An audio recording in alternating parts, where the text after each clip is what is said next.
یا رب صل وسلم دائما ابدا على حبیبک خیر الخلق كلهم هو الحبیب الذی ترجى شفاعته لكل حول من الأهوال مقتحم جاءت لدعوته الأشجار ساجدة تمشي إليه على ساق بلا قدم فاق النبيين في خلق وفي خلق ولم يدانوه في علم ولا كرم اللهم صل على محمد وعلى آل محمد كما صليت على إبراهيم وعلى آل إبراهيم إنك حميد مجيد اللهم بارك على محمد وعلى آل محمد كما باركت على إبراهيم وعلى آل إبراهيم إنك حميد مجيد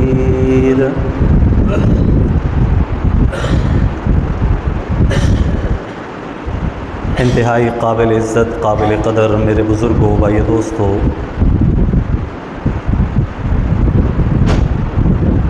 قرآن مجید فرقان حمید میں سے ایک آیات کریمہ آپ کے سامنے تلاوت کی۔ امام الانبیاء فخر رسول محمد الرسول اللہ صلی اللہ علیہ وسلم کی مبارک احادیث میں سے ایک حدیث پڑھ کے سنائی۔ اللہ تعالیٰ کی بارگاہ میں دعا گو ہوں کہ اللہ تعالیٰ حق سچ بیان کرنے اور اس کے بعد ہم سب کو عمل کرنے کی توفیق نصیب فرمائے۔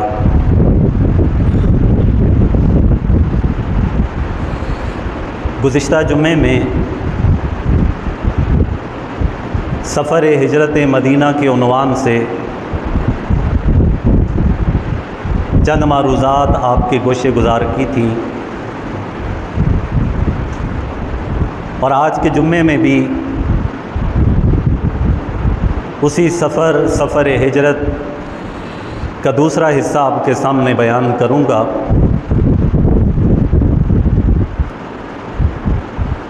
جیسا کہ گزشتہ جمعے یہ عرض کر چکا ہوں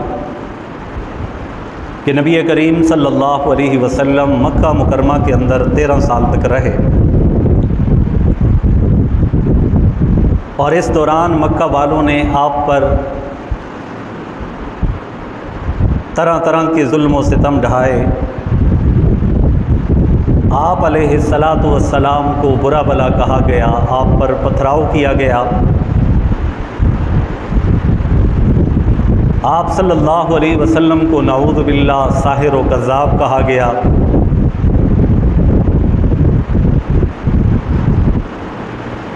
مکہ والوں کے ظلم و ستم اس قدر بڑھ گئے کہ اللہ تعالیٰ کی طرف سے حکم ملا کہ محبوب آپ مکہ کو چھوڑ کر مدینہ کی طرف ہجرت کریں۔ نبی کریم صلی اللہ علیہ وسلم سیدنا ابو بکر صدیق رضی اللہ تعالیٰ عنہ کو ہمراہ لے کر مدینہ منورہ کی طرف سفر کرنا شروع فرماتے ہیں،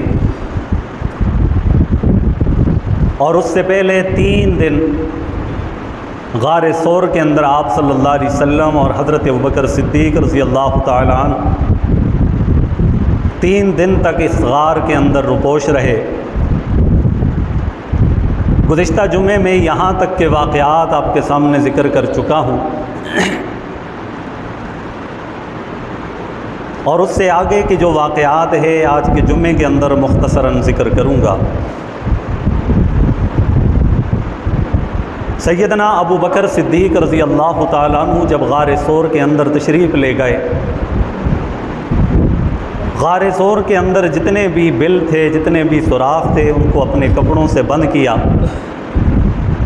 نبی کریم صلی اللہ علیہ وسلم اس غار کے اندر تشریف لے گئے، اور سیدنا ابو بکر صدیق رضی اللہ تعالی عنہ کے گود کے اندر نبی علیہ الصلاۃ والسلام کا سر مبارک رکھا ہوا اور آپ صلی اللہ علیہ وسلم آرام فرما رہے تھے۔ اسی اثناء ایک سانپ نے ڈنک مارا، جس کی وجہ سے سیدنا ابو بکر صدیق رضی اللہ تعالیٰ عنہ نے اپنے جسم کو، پاؤں کو جنبش نہیں دی تاکہ سرکار دو عالم صلی اللہ علیہ وسلم کے آرام میں خلل نہ آئے۔ بعد ازاں نبی علیہ الصلاۃ والسلام کی جب آنکھ مبارک کھلی تو آپ نے دیکھا کہ ابو بکر صدیق کی آنکھوں سے آنسو جاری ہیں۔ دریافت کیا تو سیدنا ابو بکر صدیق نے عرض کیا، یا رسول اللہ صلی اللہ علیہ وسلم، سانپ نے ڈنک مارا ہے جس کی شدت کی وجہ سے میری آنکھوں سے آنسو جاری ہوئے۔ آپ صلی اللہ علیہ وسلم نے لعاب مبارک لگایا اور سیدنا ابو بکر صدیق رضی اللہ عنہ کو شفا مل گئی۔ اس غار کے اندر جو نبی کریم صلی اللہ علیہ وسلم کے غلام عامر بن فہیرہ یہ دن بھر بکریاں چرایا کرتے تھے ارد گرد، اور رات کے وقت غار کے قریب آ جایا کرتے تھے اور نبی علیہ الصلاۃ والسلام بکریوں کا تازہ دودھ نوش فرمایا کرتے تھے۔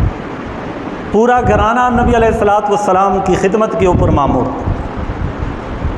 اور ادھر مکہ والوں نے اعلان کر دیا، انعام لگا لیا کہ جس نے بھی محمد الرسول اللہ صلی اللہ علیہ وسلم اور سیدنا ابو بکر صدیق کو گرفتار کیا یا قتل کیا یا ان کو زندہ لایا تو ان کو 200 اونٹ انعام میں ملے۔ انعام کا لالچ سن کر لوگ ارد گرد جو ہے وہ بکھر گئے تاکہ نبی علیہ الصلاۃ والسلام کی تلاش کرتے رہیں۔ اور ادھر پاؤں کے نشانات کے جو ماہر تھے ان کو بلایا گیا، جو پاؤں کے کھروں کو دیکھ کر یہ بتلا دیا کرتے تھے کہ کون کس سمت گیا ہے۔ اللہ تبارک و تعالی نے پہلے ہی فرما دیا تھا کہ وہ اپنی تدبیر کرتے ہیں اور اللہ تبارک و تعالی سب سے بہتر تدبیر فرمانے والے ہیں۔ وَيَمْكُرُونَ وَيَمْكُرُ اللَّهُ وَاللَّهُ خَيْرُ الْمَاكِرِينَ، اللہ تعالیٰ سب سے بہتر تدبیر فرمانے والا ہے۔ اور ادھر مکہ کے لوگ وہ پاؤں کے کھروں اور پاؤں کے نشانات کے جو ماہر تھے ان کو ساتھ لے کر یہاں تک کہ وہ غار ثور کے بالکل قریب آ گئے۔ سیدنا ابو بکر صدیق رضی اللہ تعالی عنہ نے جب دیکھا کہ یہ لوگ بالکل غار کے قریب آ پہنچے، سیدنا ابو بکر صدیق رضی اللہ تعالی عنہ عرض کرتے ہیں، یا رسول اللہ صلی اللہ علیہ وسلم، اگر تھوڑا سا بھی یہ لوگ نیچے جھک جائیں تو ہمیں دیکھ لیں گے۔ محبوب دو عالم صلی اللہ علیہ وسلم نے ارشاد فرمایا، اے ابو بکر لا تحزن، آپ غمگین مت ہوئیے، ان اللہ معنا، کہ بے شک اللہ تعالی ہمارے ساتھ ہے۔ ابو بکر پریشان ہونے کی ضرورت نہیں ہے، اللہ ہمارے ساتھ ہے۔ ذرا دیکھیے ایک وہ سفر تھا، سیدنا موسیٰ علیہ السلام اور ان کی قوم جب فرعونیوں سے تنگ آ کر وہاں سے ہجرت کرنے پر مجبور ہو گئے، حضرت موسیٰ علیہ السلام بنی اسرائیلیوں کو لے کر وہاں سے دور جانے لگے، اور ادھر فرعونیوں کو پتہ چلا کہ موسیٰ علیہ السلام بنی اسرائیل کے لوگ ہم سے بھاگ کر نکل رہے ہیں، چنانچہ انہوں نے پیچھا کرنا شروع کر دیا۔ اور ادھر حضرت موسیٰ علیہ السلام کی قوم بنی اسرائیل کے لوگوں نے جب دیکھا کہ فرعون اور اس کا لشکر ہمارے پیچھے تعاقب کرتے ہوئے ہمارے قریب پہنچ رہا ہے، اور آگے دریائے نیل ہے، پیچھے فرعون کا لشکر ہے، پیچھے فرعون کی فوج ہے اور آگے دریائے نیل کی موج ہے، فوراً کہنے لگے انا لمدرکون، اے موسیٰ علیہ السلام ہم تو پکڑے گئے، آگے دریا ہے پیچھے فوج ہے۔ اب موسیٰ علیہ السلام نے اس موقع پر کیا فرمایا؟ قرآن مجید کے اندر تذکرہ موجود ہے، کلا، ہرگز اس طرح کی بات نہیں ہے، گھبرانے کی ضرورت نہیں ہے، پریشان ہونے کی ضرورت نہیں ہے، ان معی ربی سیہدین، کہ بے شک میرا رب میرے ساتھ ہے۔ کیا کہا؟ کہ میرا رب میرے ساتھ ہے۔ اور ادھر مفسرین کرام فرماتے ہیں کہ اس وقت بنی اسرائیلیوں کی تعداد 8 لاکھ کے قریب تھی، کئیوں نے اس سے زیادہ ذکر کیا ہے۔ اتنی زیادہ فوج کے ہمراہ جب وہ کہتے ہیں ہم پکڑے گئے، تو موسیٰ علیہ السلام نے کیا فرمایا کہ بے شک میرا رب میرے ساتھ ہے، یہ نہیں کہا کہ ہمارے ساتھ۔ یہاں مفسرین کرام نقطہ بیان کرتے ہیں کہ حضرت موسیٰ علیہ السلام کو چونکہ بنی اسرائیل کے لوگ بے وفا تھے، ان پر اتنا اعتماد نہیں تھا، اس وجہ سے موسیٰ علیہ السلام نے فرمایا کہ میرا رب جو ہے میرے ساتھ ہے۔ اور ادھر نبی علیہ السلام کے ہمراہ صرف ایک ہی ساتھی تھے، سیدنا ابو بکر صدیق، لیکن اتنے وفادار تھے کہ جب بات آئی تو نبی علیہ السلام نے فرمایا ابو بکر غمگین مت ہونا، ان اللہ معنا، بے شک اللہ تعالی ہم دونوں کے ساتھ، ہم دونوں کے ساتھ ہے، ان اللہ معنا۔ یہاں پر کچھ لوگ جو ہے ذکر کرتے ہیں کہ قرآن مجید کے اندر ذکر ہے لا تحزن، کہ غم مت کھاؤ، ڈرو مت۔ بعض بدبخت لوگ کہتے ہیں دیکھو ابو بکر صدیق ڈر گئے تھے تو اس وجہ سے کہا کہ لا تحزن، لیکن انہوں نے قرآن مجید کو سمجھا نہیں۔ قرآن مجید کو وہی لوگ سمجھتے ہیں جو صحابہ کرام کے غلام ہوتے ہیں، جو صحابہ کرام کے غلام ہیں وہی قرآن مجید کو سمجھتے ہیں۔ اور قربان جاؤں مفسرین کرام پر، انہوں نے فرمایا کہ لا تحزن، یہ لفظ ہی دلالت کرتا ہے اس بات پر کہ ابو بکر صدیق کو اپنا ذاتی خوف نہیں تھا، اپنی ذات کا ڈر نہیں تھا۔ اپنی ذات کا ڈر ہوتا تو قرآن مجید میں ذکر ہوتا لا تخف، کہ ابو بکر خوف مت کھائیے، لیکن یہاں لا تخف کا لفظ نہیں ہے، بلکہ کیا ہے لا تحزن۔ اور لا تحزن کا مطلب کیا ہے؟ ایک ہوتا ہے حزن اور ایک ہوتا ہے خوف۔ خوف اس کو کہتے ہیں جو اپنی ذات پر لاحق، اور حزن کہتے ہیں جو دوسروں کی وجہ سے پریشان۔ یہاں ابو بکر صدیق اپنی وجہ سے پریشان نہیں تھے، ان کو پریشانی تھی تو محمد الرسول اللہ صلی اللہ علیہ وسلم کی تھی۔ لا تحزن ان اللہ معنا، کہ ابو بکر گھبرائیے مت، بے شک اللہ تعالی ہمارے ساتھ ہے۔ اور روایات کے اندر آتا ہے کہ جب بالکل وہ غار کے قریب پہنچ گئے تو سب نے کہا کہ یہاں تک ہی پاؤں کے نشانات نظر آتے ہیں، آگے نظر نہیں آتے۔ تو ابو جہل نے فوراً کہہ دیا ذرا اس غار کے اندر بھی جا کر تو دیکھو، اور کہیں ایسا نہ ہو غار کے اندر چلے گئے ہوں۔ سب نے کہا بڑی عجیب بات کرتے ہو، بھلا غار میں کیسے جا سکتے ہیں؟ دیکھتے نہیں ہو کبوتری نے انڈے ڈالے ہوئے ہیں، مکڑی نے جالا تنا ہوا ہے، مکڑی نے جالا تنا ہوا ہے، کبوتر نے انڈے ڈالے ہوئے ہیں، اگر کوئی اندر جاتا تو کبوتر انڈے کیسے دیتا؟ یہ جالا ٹوٹتا نہیں؟ اس نے کہا ہاں یہ بات بھی ہے۔ اور جب اللہ تعالیٰ ذہنوں پر پردہ ڈالنے پہ آتے ہیں نا تو اس طرح پھر مت ماری جاتی ہے، پھر کسی کو ہوش بھی نہیں آتی، عقل بند ہو جاتی ہے، کیونکہ اللہ تعالیٰ نے فیصلہ فرما دیا تھا ان کی حفاظت کا۔ اب وہ وہاں سے واپس پلٹے اور اعلان انہوں نے کر رکھا تھا کہ جنہوں نے بھی ان کو کسی حالت میں ہمارے پاس لے کر آئے تو ان کو 200 اونٹ دیے جائیں گے، 200 اونٹ دیے جائیں گے۔ انعام کا لالچ سن کر سارے لوگ ادھر ادھر بکھر گئے، اور ادھر حضرت ابوبکر صدیق رضی اللہ تعالیٰ عنہ کے جو خادم تھے حضرت عامر بن فہیرہ، وہ 2 اونٹنیاں لے کر آ گئے، اور نبی کریم صلی اللہ علیہ وسلم غار ثور سے باہر تشریف لے۔ بڑا عجیب منظر ہے غار ثور کا۔ غار حرا، ایک ہے غار حرا جس میں پہلی وحی اتری، اور ایک ہے غار ثور جس کے اندر ہجرت کی وجہ سے اس غار کے اندر رہے۔ دونوں غار وہ بڑے فضیلت والے ہیں، لیکن یہ غار وہ ہے جس کا ذکر قرآن مجید کے اندر بھی موجود ہے۔ اذ ہما فی الغار ثانی اثنین اذ ہما فی الغار، کہ وہ 2 میں سے دوسرا وہ دونوں ساتھی جب کہ وہ غار کے اندر تھے، یہ وہ غار ہے جس کا ذکر قرآن مجید کے اندر ہے، اور ایک سفر معراج کا تھا، وہاں نبی علیہ السلام کے ساتھی کون تھے؟ حضرت جبریل علیہ السلام، اور یہ سفر ہجرت تھا، اس میں ساتھی کون ہیں؟ سیدنا ابو بکر صدیق رضی اللہ۔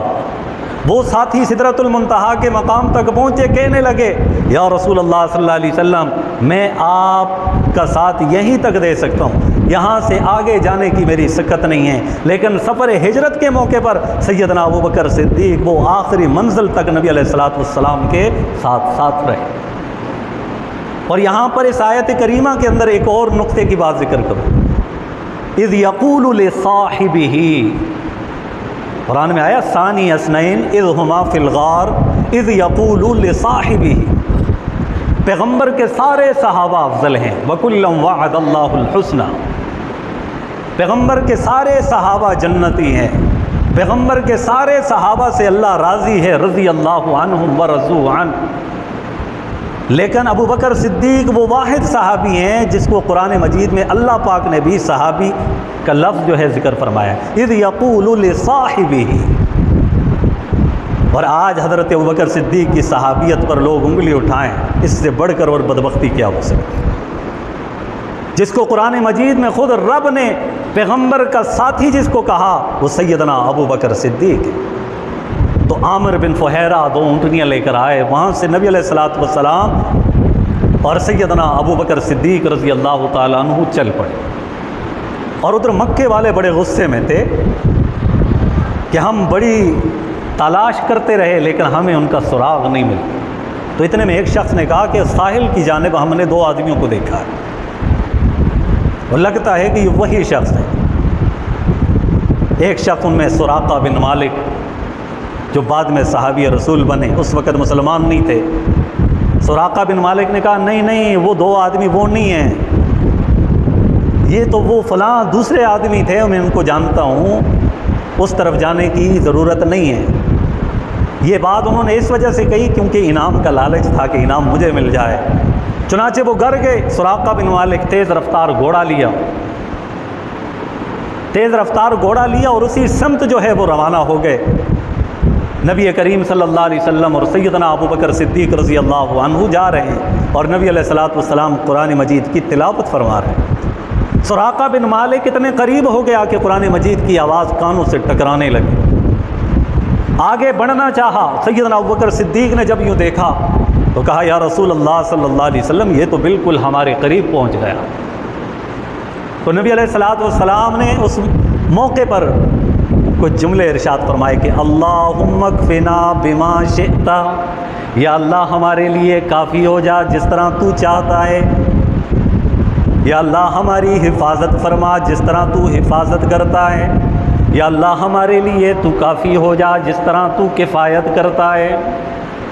جب یہ کہنے کی دیر تھی، سراقہ بن مالک گھوڑے سمیت زمین کے اندر دھنسنا شروع ہو گئے، پھر گھوڑے کو باہر نکالنے کی کوشش کی، پھر زمین کے اندر دھنسنا شروع کر دیا۔ سمجھ گیا کہ معاملہ بڑا نازک ہے، بڑا عجیب ہے، یہ کوئی معمولی شخصیت نہیں ہے کہ جن کو میں بڑی آسانی سے پالوں گا۔ آگے بڑھنے لگے تو پھر لڑکھڑاتے ہوئے ٹھوکر کھا کر نیچے گرے اور کہنے لگے کہ میں معافی چاہتا ہوں، مجھے معاف کر دیجئے، مجھے امان دے دیجئے۔ نبی کریم صلی اللہ علیہ وسلم نے یہاں اخلاق کا اعلیٰ مظاہرہ فرمایا کہ جو جان کے دشمن جان لینے کے لیے آئے تھے، تو جب وہ پکڑ کے اندر آئے تو بھلا اسے کون چھوڑتا ہے، لیکن امام الانبیاء نے اخلاق کا اعلیٰ مظاہرہ فرماتے ہوئے فرما دیا کہ سراقہ ہم نے تمہیں معاف کر دیا۔ کہا کہ نہیں یا رسول اللہ صلی اللہ علیہ وسلم مجھے امان چاہیے، کیونکہ وہ سوچ رہا تھا کہ یہ کوئی معمولی شخصیت نہیں ہے، یہ نہتے یہاں سے جا رہے ہیں، اور وہ بڑا دور اندیش تھا، اس نے یہ سمجھ لیا تھا کہ ایک دن یہ وہاں سے واپس لوٹیں گے شان و شوکت سے، تو پھر یہ مکہ کو فتح کر لیں گے۔ کہنے لگا کہ جب آپ مکہ کو فتح کرنے کے لیے آئیں گے تو مجھے امان چاہیے۔ تو نبی علیہ السلام نے فرمایا کہ ہم نے تجھے امان دے دی، ہم نے کہہ دیا تو امان مل گئی۔ کہا نہیں، مجھے کچھ لکھ کر دے دیجیے۔ تو نبی علیہ الصلوۃ والسلام نے عامر بن فہیرہ جو حضرت ابوبکر صدیق کے غلام تھے ان سے کہا کہ ان کو لکھ کر دے. ان کو لکھ کر جب دیا تو اس نے سنبھال کر اپنے پاس رکھا اور پھر واپس پلٹا اور اپنا تیر پھینکا اور کہا کہ یہ تیر اپنے پاس رکھیں، آگے فلاں جگہ پر میری بکریاں ہیں، وہاں بکریوں کا ریوڑ ہے، چرانے والے کو آپ تیر دکھائیں گے، جتنی بکریوں کی آپ کو ضرورت ہے آپ ان سے بکریاں لے لیجئے اور اپنی ضرورت پوری فرما دیجئے. نبی علیہ الصلوۃ والسلام نے فرمایا کہ تیر بھی اپنے پاس رکھ، تو بکریاں بھی اپنے پاس رکھ، ہمیں تمہاری کسی چیز کی ضرورت نہیں ہے. ہاں اتنی بات یاد رکھنا کہ ہمارے اس راز کو راز رکھنا. انہوں نے کہہ دیا کہ آپ کے اس راز کو راز رکھا جائے گا. چنانچہ وہ واپس پلٹ گئے. واپس پلٹنے لگے تو نبی علیہ الصلوۃ والسلام نے ارشاد فرمایا کہ تم مکہ کے فتح ہونے کی بات کرتے ہو، سراقہ کیا میں تمہیں اس سے بڑی عجیب بات نہ بتاؤں کہ ایک دن آئے گا جب کیسر و کسرا فتح ہوگا اور اس کے بادشاہ کے جو ہاتھ کے کنگن ہوں گے اور اس کا جو لباس ہوگا، کیا ہی وہ دن ہوگا جس دن تمہیں وہ لباس پہنایا جائے گا، تمہیں وہ کنگن پہنائے جائیں گے. سراقہ بن مالک بڑا خوش ہوا، نے کہا کہ میں ایک عام سا بندہ، دل میں تعجب بھی ہوا، میں عام سا بندہ تو بھلا میں بادشاہ کیسر و کسرا کے کنگن اور اس کا لباس کیسے زیب و تن کر سکتا ہوں. لیکن چونکہ اعتماد تھا، اعتماد کر لیا. بھی مسلمان نہیں ہوئے تھے لیکن نبی علیہ السلام کی ذات پر وہ اعتماد کرنے والے. اسی وجہ سے تو مشرکین کے ہاں، کفار کے ہاں آپ کا لقب کیا تھا؟ صادق و امین، سچا بھی اور امانت دار. کیونکہ آپ صلی اللہ علیہ وسلم کی مبارک زندگی کی ایسی گزری، آپ نے اپنے کردار کے ذریعے سے، اپنے اخلاق کے ذریعے سے لوگوں کو یہ بتلا دیا تھا کہ میں سچا بھی ہوں اور امانت دار بھی ہوں. پھر سراقہ بن مالک کے متعلق ذرا بات سن لیجیے. پھر وہ موقع آیا جب مکہ فتح ہوا. اب لوگ ذرا ادھر قریب آنے لگے تو صحابہ نے روک لیا. سراقہ بن مالک بھی آگے بڑھ رہے، کہا کہ مجھے جانے دو. کہا نہیں، آگے جانے کی ضرورت نہیں.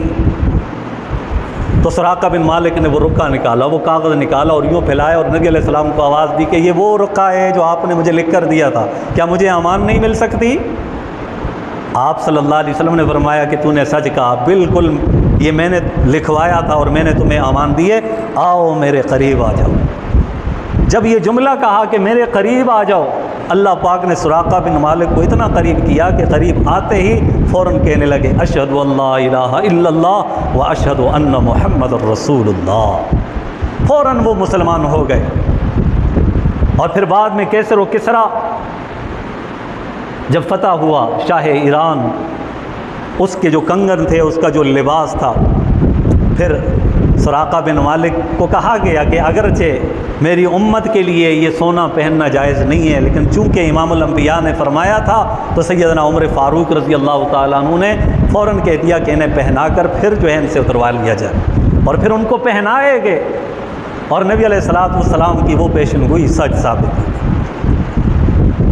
تو سراقہ بن مالک وہاں سے واپس لوٹ گئے. امام الانبیاء آگے بڑھتے چلے گئے، تشریف لے گئے اور مدینہ منورہ کی جانب اب جانے لگے. چلتے چلتے چلتے تو دیکھا کہ راستے کے اندر ایک خیمہ تھا اور اس خیمے کے اندر ایک بڑھیا عورت تھی جس کو ام معبد کہا جاتا ہے، اور ان کے شوہر تھے ابو معبد جو بکریاں چرایا کرتے تھے. دن کو بکریاں لے جاتے، رات کو ان کو اپنے گھر میں لے آتے، ان کا دودھ خود بھی استعمال کرتے اور اپنی ضروریات کو پوری کرتے. جب نبی کریم صلی اللہ علیہ وسلم نے دیکھا کہ ایک خیمہ تو سیدنا ابوبکر صدیق سے کہا کہ ذرا دیکھیے تو صحیح اس خیمے میں کون ہے. تو سیدنا ابوبکر صدیق رضی اللہ تعالیٰ عنہ نے فوراً کہہ دیا یا رسول اللہ صلی اللہ علیہ وسلم ایک بوڑھی اماں ہے. تو آپ صلی اللہ علیہ وسلم نے فرمایا کہ ان سے جا کر پوچھیے گھر کے اندر کچھ کھانے کو ہے. ابوبکر صدیق اندر گئے، کہا کہ کچھ کھانے کو ہے. وہ کہنے لگی کہ یہاں پر جو بھی لوگ آئے ہم نے ان کی مہمان نوازی کی ہے، لیکن آج بڑے افسوس کی بات ہے کہ گھر کے اندر میرا خامند بھی نہیں ہے، بکریاں بھی نہیں ہیں، دودھ کا انتظام بھی نہیں ہے اور گھر کے اندر کھانے پینے کی کوئی چیز بھی نہیں ہے. میں آپ کی خدمت کرنے سے قاصر ہوں. نبی علیہ الصلوۃ والسلام نے فرمایا ابوبکر ان سے کہو وہ گھر کے کونے کے اندر جو ایک بکری ہے باندھی ہوئی ہے اس کے متعلق جا کے کہہ دو ابوبکر صدیق آئے، جب تذکرہ کیا تو معبد کہنے لگی یہ تو بالکل لاغر بیمار سی بکری ہے، بیماری کی وجہ سے ریوڑ کے ساتھ نہیں جا سکی، بیماری کی وجہ سے یہ گھر کے اندر ہے، نہ اس کے تھنوں میں دودھ ہے اور نہ یہ کھانے پینے کے قابل ہے، بیمار ہے، لاغر ہے، مریل سی ہے، ضعیف ہے، کمزور ہے۔ نبی علیہ السلام نے فرمایا کہ اماں اجازت دینا آپ کا کام ہے، ہمارے قریب کر دیجئے، ذرا ہم بھی تو دیکھیں تو صحیح۔ انہوں نے کہا بالکل آپ اپنی تسلی کر لیجئے۔ جب وہ بکری قریب لائی گئی، امام الانبیاء محمد الرسول اللہ صلی اللہ علیہ وسلم نے اپنے دست مبارک جیسے ہی ان تھنوں کے اوپر رکھے، وہ تھن دودھ سے لبریز ہو گئے، اور آپ صلی اللہ علیہ وسلم نے فوراً دودھ دونا شروع کر دیا، برتن بھر گیا۔ آپ صلی اللہ علیہ وسلم نے فرمایا کہ ابو بکر پہلے اس اماں کو دیجیے، پہلے انہیں دے دیجیے تاکہ یہ دودھ نوش کر لے۔ وہ اماں بڑی خوش ہوئی، حیران ہوئی، متعجب کہ یہ کیا ماجرا ہے، یہ بالکل لاغر سی، بیمار، نحیف، ضعیف، کمزور بکری ہے، دودھ کا نام و نشان نہیں تھا، یہ کیا ماجرا ہے۔ دودھ پینا شروع کر دیا، دودھ پیا، پھر دودھ دھویا گیا تو نبی علیہ السلام نے فرمایا ابو بکر تم پی لو۔ یہاں پر بھی دیکھیے نا کہ آپ صلی اللہ علیہ وسلم دوسروں کو ترجیح دیا کرتے، پہلے آپ، پہلے آپ۔ حالانکہ اس کائنات میں سب سے اعلیٰ، سب سے بالا، صرف عام انسانوں میں نہیں، تمام نبیوں میں سب سے اعلیٰ، وہ سب سے اعلیٰ نبی ہمارے، وہ سب سے بالا نبی ہمارے، بڑی شان والے نبی ہمارے نبی سے بڑھ کر اس کائنات میں کوئی اعلیٰ نہیں۔ آدم علیہ السلام سے لے کر عیسیٰ علیہ السلام تک تمام انبیاء علیہم الصلوات و تسلیمات میرے نبی کے مقتدی اور میرے نبی ان کے امام، امام الانبیاء کا لقب آپ کو اس وجہ سے ملا، اور آپ صلی اللہ علیہ وسلم وجہ کائنات تھی، لیکن اپنے عمل سے ثابت کر رہے ہیں، اپنے اخلاق سے ثابت کر رہے ہیں کہ پہلے آپ، پہلے آپ۔ ابو بکر صدیق رضی اللہ تعالیٰ عنہ نے بھی پیا، پھر اس کے بعد امام الانبیاء نے بھی پیا۔ امام الانبیاء نے پینے کے بعد پھر فرمایا کہ کوئی اور برتن لاؤ، وہ برتن لایا گیا، اس کو بھر دیا گیا، کہا معبد یہ گھر میں رکھو، آپ کے شوہر آئیں گے ان کے کام آ جائے گا، یا دوسرے وقت میں آپ کے کام آ جائے گا۔ وہ اماں بڑی خوش ہوئی، وہ دیکھتی رہی، حیران رہ گئی، پریشان رہ گئی کہ یہ کیا ماجرا ہے۔ نبی علیہ السلام وہاں سے تشریف لے گئے، جانے لگے سفر کی طرف گامزن ہے، اور ادھر ابو معبد بکریوں کو لے کر واپس آئے تو گھر میں دیکھتے ہیں کہ دودھ برتن بھرے ہوئے ہیں۔ اس نے کہا کہ معبد یہ دودھ کہاں سے آیا ہے؟ کہ اللہ کے بندے بڑا عجیب ماجرا ہوا ہے۔ ایک نورانی شخصیت آئی تھی، ایسی نورانی شخصیت جن کی خوشبو ابھی تک جو ہے میری اس جھونپڑی کے اندر، میرے اس خیمے کے اندر پھیل رہی ہے، اور ایسے با اخلاق، ایسے میٹھے بول والا، ایسے میٹھے انداز والا، ایسے پیارے انداز والا، ایسے بابرکت شخصیت کہ اس مریل سی بکری، اس کے تھنوں پر اس کے جیسے ہی ہاتھ لگے تو وہ دودھ سے لبریز ہو گئے۔ تو ابو معبد بھی حیران ہوا، کہنے لگا معبد مجھے ذرا اور ان کے متعلق بتائیے کہ وہ کون ہے، ذرا ان کے خد و خال کا بتائیے، ذرا ان کے صورتحال بتلائیے، کیسی صورت والے تھے۔ عربی کے بڑے اشعار ہیں، بہت ہی طویل ہیں، جس میں مختصراً میں اس کا لب لباب اور نچوڑ ذکر کرتا ہوں۔ وہ کہتے ہیں کہ ایسا شخص، ایسا حسین و جمیل جو دور سے بھی دکھنے میں حسین ہے، قریب آنے میں اس سے زیادہ حسین تھا۔ کچھ لوگ ہوتے ہیں حسین، دور سے حسین نظر آتے ہیں، قریب آتے ہیں ان کو دیکھتے ہیں تو حسین نہیں ہوتے۔ فرمایا کہ یہ وہ نورانی شخصیت تھی، جب دور سے اسے دیکھا گیا تو حسین و جمیل تھے، جب قریب آئے تو اور حسین و جمیل تھے۔ سرمگئی ان کی آنکھیں، رخسار چمکدار، اور اس پر لالی نمایاں طور پہ نظر آ رہی تھی، اور ان کی گردن سراحی، لمبی گردن ان کی تھی، سر نہ بالکل بڑا نہ بالکل چھوٹا، قد میانہ قد، سفید نرم و گداز ان کے رخسار تھے، اور ان کی باتیں اس طرح منہ سے نکل رہی تھی جس طرح کہ موتی جب پروئے ہوئے ہوں تو ان کو جب نکالا جاتا ہے تو ایک کے بعد دوسرا موتی گرتا ہے، اس طرح ان کی باتیں تھیں۔ اور ان کے عزت و احترام کا یہ عالم تھا کہ ان کے ساتھی ان کے ارد گرد رہا کرتے تھے، اس کے ارد گرد رہا کرتے تھے۔ اس کی باتوں کی چاشنی اس انداز کی تھی کہ جو دلوں کے اندر پیوست ہونے والی، انتہائی خوبصورت، انتہائی با اخلاق، انتہائی با حیا، نگاہیں جھکی ہوئی، پلکیں بھری ہوئی۔ یہ پورا خط و خال ذکر کرنے کے بعد ابو معبد نے کہا، او ام معبد، تمہیں پتہ نہیں ہے یہ کون ہے؟ یہ وہ ہیں کہ سارے مکے والے جس کے خلاف ہو چکے ہیں، اور میں نے بھی پہلے پڑھا تھا کہ ایسے پیغمبر آئیں گے جو اس راستے پر سے گزریں گے، میں نے تو خیمہ ہی لگایا اسی لیے تھا، زہ نصیب آج تو مجھے وہ ملے نہیں، تو آج تم نے جو ذکر کیا ہے وہ اللہ کے پیغمبر ہیں، وہ اللہ کے رسول ہیں، چلو ہم بھی ان کے پیچھے جا کر ان کے قافلے کے اندر شامل ہوتے ہیں۔ وہ اپنا تمام تر بوریہ بسترہ اٹھا کر وہ بھی نبی علیہ الصلوۃ والسلام کے پیچھے پیچھے روانہ ہو گئے۔ ادھر مدینہ والوں کو پتہ چلا کہ نبی علیہ الصلوۃ والسلام مکہ سے مدینہ کی طرف ہجرت کر کے آ رہے ہیں، اور وہ لوگ سفید کپڑوں میں ملبوس ہو کر وہاں مدینہ سے دور مقام تک راستے میں استقبال کی نیت سے صبح کے وقت نکل جایا کرتے تھے کہ ہمارے محبوب آئیں اور ہم ان کا استقبال کریں۔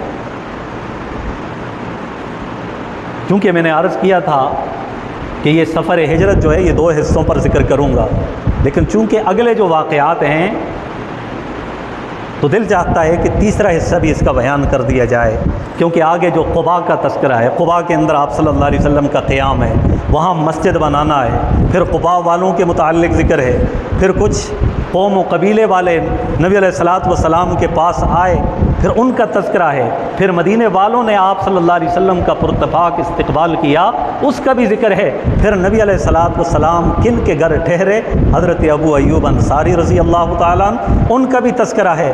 تو دل چاہتا ہے کہ ان تمام کے متعلق تذکرہ کیا جائے، انشاءاللہ زندگی رہی تو اگلے جمعے میں بھی اسی کے متعلق بیان کیا جائے گا، سفر ہجرت کا تیسرا حصہ انشاءاللہ اس کو بیان کیا جائے گا۔